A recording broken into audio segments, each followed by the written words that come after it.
for Bama Rising. How exciting is that going to be with all those people tonight? I think it's going to be great.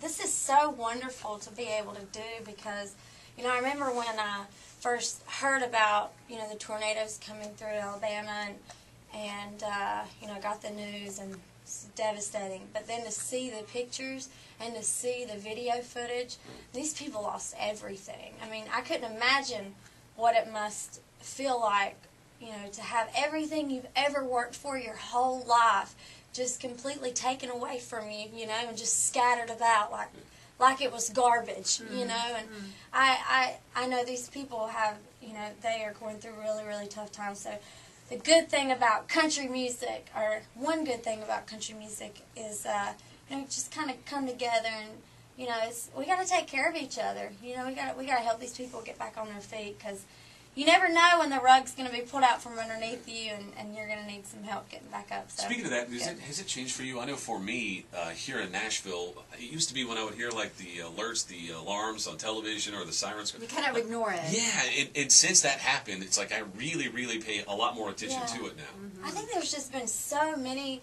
it was like as soon as the Alabama tragedy, then, it hit Mississippi and, all these, it's just been crazy with the weather, you just never know what's going to happen. So, yeah, you do start taking it a little bit more serious and whatnot, be more cautious about it.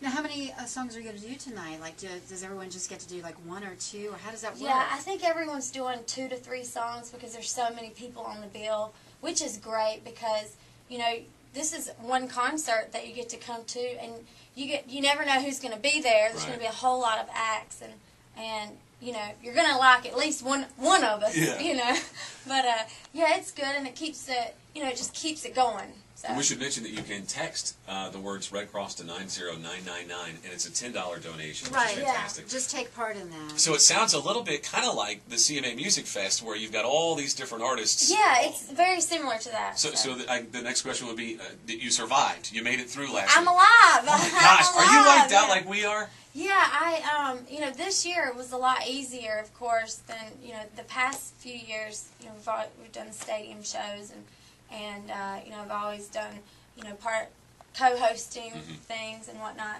And so this year, being that we're in between projects, in between records, it kind of worked out, and it made sense to just kind of hold off. I mean, we did some shows downtown and signed and did meet and greets, but it felt right to just kind of step back, take a breather, and then come back next year with new music. So. See, for me, it's so different for an artist who's so lucky that they get all of their fans that kind of come to one place. Right. But for the rest of us, it's just so awesome when they finally go home and we get our city back. It feels so great this year. So you talked about the new project. We have the first song off of it, Tough. Can you tell us about the rest of the project and how close we are to getting this thing out? Yeah, well, we are very, very close to coming to an end with this. We've got a couple more songs to track, and there's photo shoot for the artwork and whatnot, and it'll be finished. But yeah, we've kind of just had so much freedom making this record, and we go in the studio, and the only rule I had was, for the musicians was just play what you feel. I know that they're working in the studio every day. The studio musicians. They play every day, and 9 times out of 10, they got to do what the demo is, play what's on the demo. And with this, it was like, don't play the demo, play what you want to play what you feel.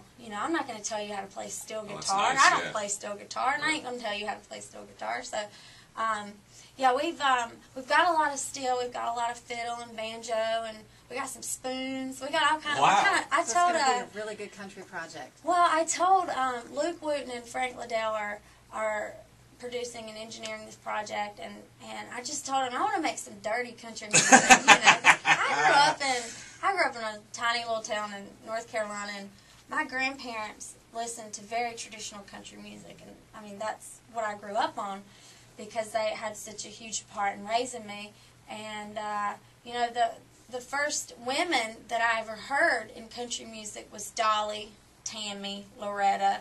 I love Conway Twitty and Merle, and I love me some Pistol Packin' Mama. I love Al Dexter. I love that stuff, and I kind of want to sprinkle a little bit of the people that inspired me to pursue country music in the first place, I want to have a little bit of that sprinkled throughout the record. Any idea when that's going to come out? It'll be this fall. It will be the fall? Mm-hmm. Well, I have to say that Billy and I have really celebrated with you, with your love and your marriage, and we've talked about it, and just seeing... More Karla than me. Oh, yes, I mean, just seeing this just look on your face and just this love that you have found, and you've kind of bragged about that, about how you never really knew it could be like this, and so you really, that's such an inspiration to people. Thank you. I don't know, with Kyle, it's just been a whole new adventure. You know, every day is just, you know, an adventure for us, and he's such an amazing man of God, and such a good, he's my best friend. So I think that's what you got to do. You marry your best friend. But yeah, I never grew up where, and I know a lot of people are like me in the state that, you know, I didn't grow up with, you know, mom and dad. I've never seen a good marriage, ever, my whole life. I've never seen any marriage that, that's why I always had it set, and I was set in my ways. I'm never getting married because it's never going to last. Why get married when it's going to end in divorce, you know?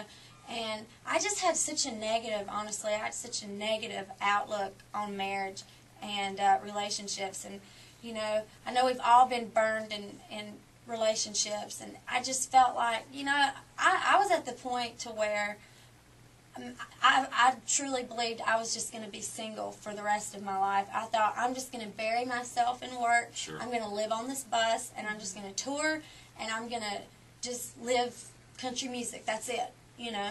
And I was completely content with that, and I had accepted that. And then Kyle came along, and you know, you have your mind set on something, and you're set in your ways, and then, you know, life can throw you a surprise, and that surprise was Kyle, and he completely changed my negative outlook on marriage and relationships, and showed me what love is, what it's supposed to be, and how beautiful it can be. He's so amazing. So if I were a gambling man, would I put money on you or Carrie first? As far as what? Having a baby, that's what he wants. Oh, I thought you meant having a divorce. I saw the look on your face. I thought, what? After I just gushed about Kyle. That's too funny. That's great. Baby, I don't know. I mean, I don't know. We're not planning right now, but, you know, like I said, life can bring surprises. So. Sure. Well, let's do this. Let's play the new song. You want to set it up for us, Tough? Yeah, this is my brand new song, Tough, and written by Leslie Satcher, who I absolutely love to death, and she's amazing. She wrote this song specifically for me, and it's my story, and I know it's a lot of other people's story as well. So it's called Tough. Here you go. That's it.